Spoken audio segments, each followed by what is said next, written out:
Nagsimula lang talaga ako sa pagtitinda-tinda ng kahit ano. Then, nagtry ako magbenta ng baked sushi. Tapos, dito na nagsimula lahat.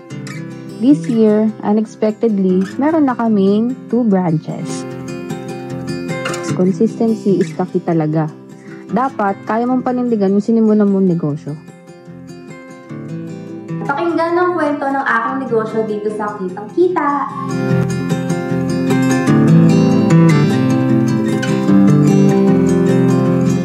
Ano yung tinitikiman mo? French vanilla. Ito ako naman, ay strawberry choco. Nangangalahati na. Sarap, no? Sarap! Pero magandang parisan yan ng kanilang signature nga raw na pagkain dito. Yes! Diba? Ito yung kanilang Kani Mango Sushi Bake. You know, and and more. more. Dito lang yan sa Barangay Holy Spirit, sa Barangay ni Lavella.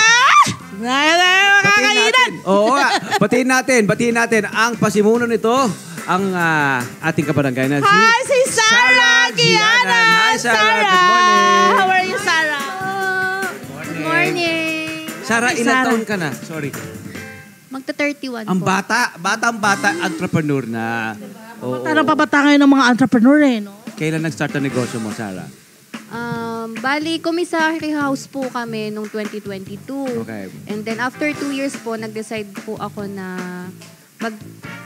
magtayo na po ng store. Okay. So, ito na yan. At ang yung dish na Sinimulan ay Ano po, yung baked sushi. etong baked sushi. Ano ang kakaiba sa baked sushi natin? Bali, yung cream cheese po kasi, pagka in-scoop nyo po siya, meron kayong makakagat na medyo buo-buo. Yun yung parang pinaka... Patingin nga! Hindi pala ito tinipid! Hindi po ito tinipid. So, anong naging reaction ng inyong mga client nung naumpisahan mo na itong baked sushi mo? Oh, wow, parang sarap na. Oo nga. Ba't ganun parang nainggit ako? Sabi kanya kasi, pag irumis. Ay, grabe, pero Ay, oo nga.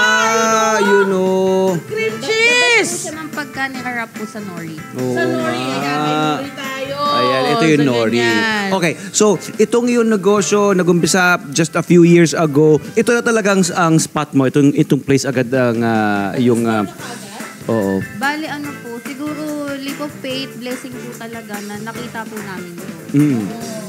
And then, nagtuloy-tuloy na. Yes po, nagtuloy-tuloy na po. Itong March 15 lang po talaga kami nag-open. Bago so, lang. Far, kumusta? Okay naman po kasi mas nakilala po yung mga drinks namin. Dati po kasi yung menu namin, may kita nyo po dun sa page namin. Baked sushi lang po talaga. Yung tatlo lang po. Ngayon, nagdagdag na. Yes po, nagdagdag po ako ng drinks, ng snack, ng croffles, at ngayon may samyang na. Wow.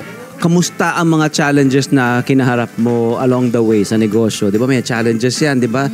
Ikaw lang ba ang... Mag-isa ka lang ba? Ang may-ari or may partners ka? Family business ba ito? Ako po mag-isa may-ari. Oh, wow. Di ba? Tatag nito. Ang hirap kaya na mag-isa. Sa kaya pagkakasabi niya sa sarili, ako po yun. Ako lang po.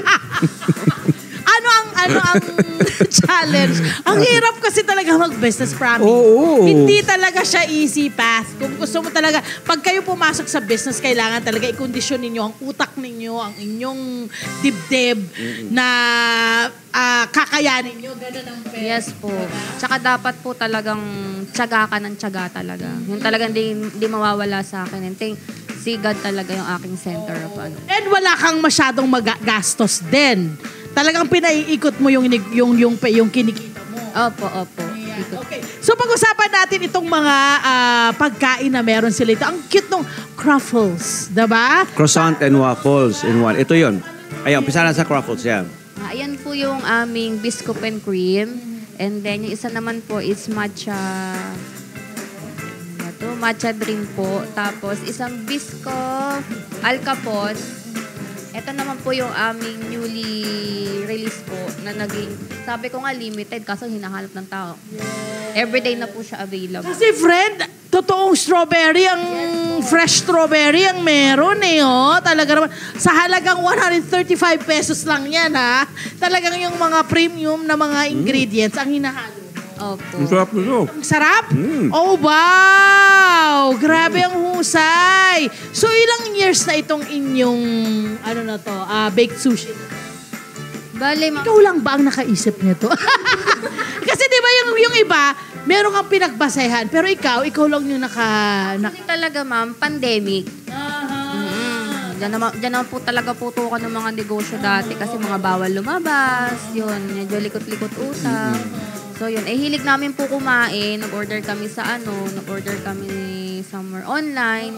Tapos sabi ko, mahal naman, ako na nga lang gagawa. Tapos nagkatuwaan po kami, binisnes namin. Aminin mo. Nalaman mo na mahal din naman talaga. Kasi nga yung mga ingredients, lalo na pag nagtataas, my friend. Nagtaasan noon talaga. Oo. Opo. Doon na po nag-start. Tapos nag-stop po siya. Nawala kasi yung father ko nung pandemic. Ayun. Okay po. Tapos, ayun, medyo na-depressed ang lola mo. Pero nung dumating po yung baby boy namin, ayun, nag-start po ako ulit. Kakauli, may motivasyon na naman ulit. Kasi kailangan kumita. Sobrang motivation niya, may pangalawang branch na. Yay! May pangalawa, pero siya pa rin mag-isa?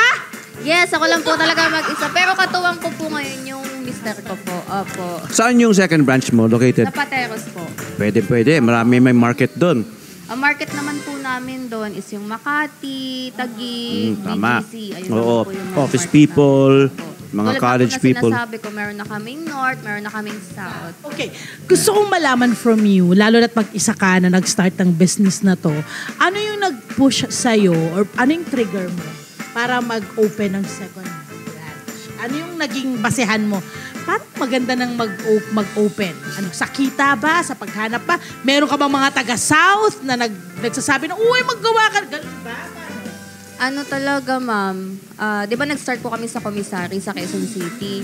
Ngayon, tinry namin na mag-commissary din sa South nang hindi ako yung nag-handle. Ang naging katuwang ko din talaga, yung sister po nung husband ko.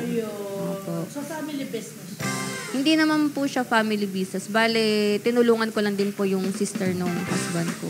Kasi willing din naman po siya. So, thankful po talaga ako sa kanya. Kasi kundi dahil sa kanya, hindi po makakarating yung Sarabel sa Patero, sa South po.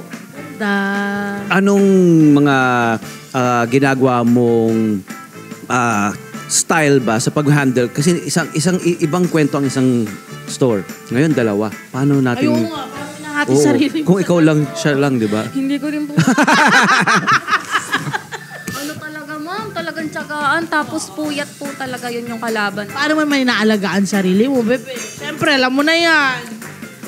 Thankful naman po ako sa husband ko. Kasi talagang maalaga. Katuwang mo talaga. po. At maalaga at katuwang mo. Siya po talaga yung all-in-one na kargador ko talaga.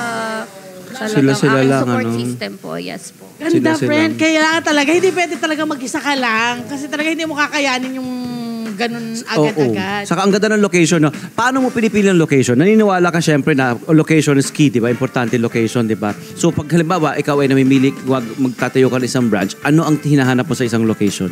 Hindi ko po siya hinahanap talaga, sir. Talagang binibigay lang po ni Lord. Oo. Tapos nakikita mo, pero tinitignan mo kung matao. Opo. Oo. Tinitignan naman po Kailangan namin talaga. yung tao. Oo. Kasi ano po ito kumbaga, hindi po namin hinanap. Bigla na lang siyang dumating. Bigla na lang. Offer sa inyo. Hindi po. Medyo really.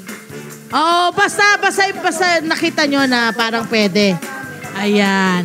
Okay. Eto na, Oo. pag-usapan natin yung, kasi bukod sa mga Kakaiba to. pagkain. Yes, Tingnan naman correct. to. Ayan. Ano pa itong mga food meron kayo dito? Itong pasta na to, anong yan? Anong pasta yan? Ito po yung creamy carbonara po. Creamy carbonara. Of course, may drinks din sila. Yung mga drinks natin, ano yung mga drinks natin? Kainit talaga. Wag natin. Oo, ano yung mga drinks natin? Ito, anong drinks to, bebe?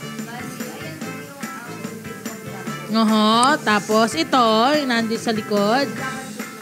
Ayan. At yung aking tinitikman kanina pa ay ang kanilang French vanilla latte na napagkasarap-sarap. And Ito then, naman ang ice caramel macchiato. wow. Diba? Ito naman ang white chocolate latte.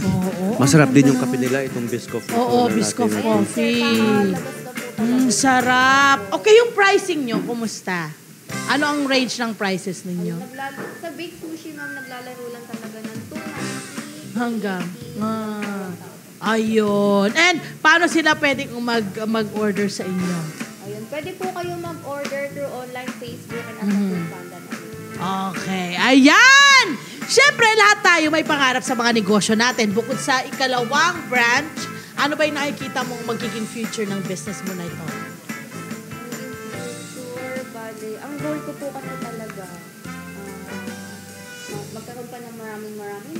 And gusto ko po kasi makaroon sa mga young people na naghahanap ng goal. Kasi dito sa Pilipinas, ang discrimination na pag wala kang experience, pumasok sa isang trabaho. Kaya nga nahanap ng trabaho para magkaroon tayo ng experience. Okay. Wow. Tama. So, ganun ang ginagawa mo. Ang husay. God bless you. Maraming salamat, Sarah, and of Thank you, course, Sarah. ng kanyang mga Thank you, staff sa Sarah Bell. likuran. Kaway-kaway! Thank you, Team Sarah. Labas, mga Ayan baby. sila! Hello po mga Kanet 25! Si Kuya Tony Pet po ito mula sa Love, Tony Pet and Everything. For more Love, Tony Pet and Everything updates, just click on our subscribe button and follow us on our Net25 social media pages at Net25 TV and at Net25 Entertainment Facebook. Magkita-kita po tayo!